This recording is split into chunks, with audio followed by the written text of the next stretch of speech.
Thank you for having me. You're in a different seat this time. I am. Yeah, I'm interviewing you. No, I like to ask questions. This is awesome. What would you encourage sellers to do prepping for their Super Bowl moment, sometimes on repeat, to make sure you crush it? Put together an actual plan. Like as entrepreneurs, we're like, oh, it's Prime Day. I'm just going to up my PPC, add a couple coupons.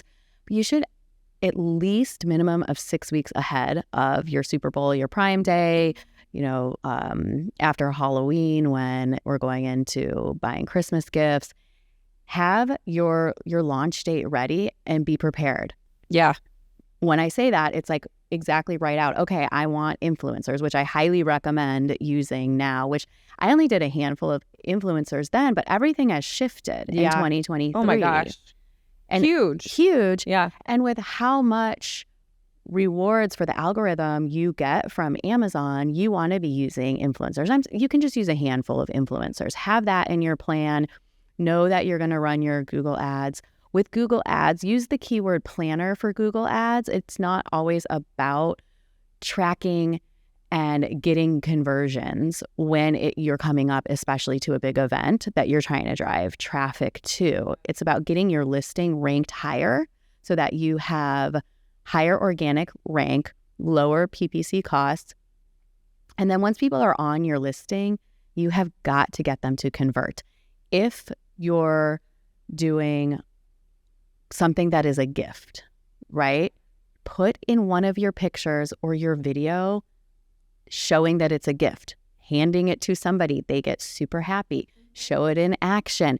Make sure you're conveying the emotion on your listing so that it converts, meaning somebody adds it to their cart and actually purchases your product, or they just swipe the buy now. Yeah. We've been doing a deep dive work in partnership with tons of agencies and advisors to relaunch this tool called Pixel Me. And it's an off Amazon advertising platform that allows you to drive Google to Amazon traffic and radically increase your rank. The technology also uses AI to generate your captions. So you are literally solid. Very cool. I can't wait to check this out. And I love that you are advocating for external traffic, because I think it's this missing piece that not everybody knows that they can pull a lever there, especially with Amazon PPC going up all the time.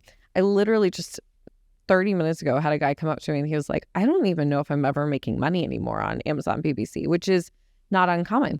It is. And it's hard because you think everything is on Amazon. I just need to run my PPC ads on Amazon. But Google is so powerful. It's like 35% of all shopping searches start on Google. I believe it. I mean, that's where my shopping purchases start. Right. And you want your listing for Amazon to show up for the keywords that they're searching for. And then with your tool, they can take it even further and have attribution links and funnel in to do all of the tracking. I mostly have always used Google ads to support my marketing for my organic rank because I do not like spending money on PPC. I mean, PPC experts listening probably are going to be like, what I'm about to say is terrible, but I turn my PPC on and off based on where it is, but I do not mess with my outside traffic. Yeah. I always have the outside traffic funneling in different layers.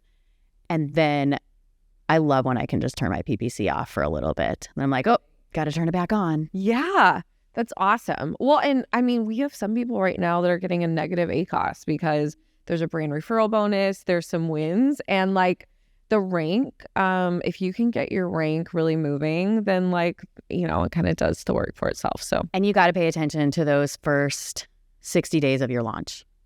And if you run out of inventory, like I did 5 times, you have got to use outside traffic to get your listing back up and ranked and running. That's an amazing point. That's such it is a lever that you can pull, especially in that moment. Yes. So we were talking about what to do for your Super Bowl moments or your Prime Day or whatever. What are the things that you should not do? One example that I see people want to do all the time, you did a lot of things, but sometimes people want to go find the brand new thing to go do. That's a good point. Yeah. But that's just one example. There's always shiny objects that you can chase after, especially in a moment like this. So what have you learned not to do? what do you know not to do now, having become more of an experienced seller? Yeah. And I think if you are chasing shiny objects, only chase one and implement it. Yeah. One at a time. Yeah. For what you already have going on.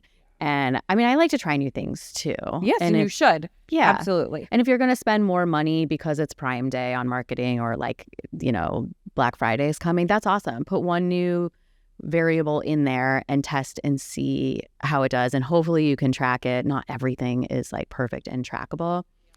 And now that you're doing all this marketing work and you're like traffic and your listings converting and it's all the magic is there, pay attention to your inventory. Be ready for those big, big sales. Like believe in what you're doing is going to work, that you need to up your inventory and manage it properly.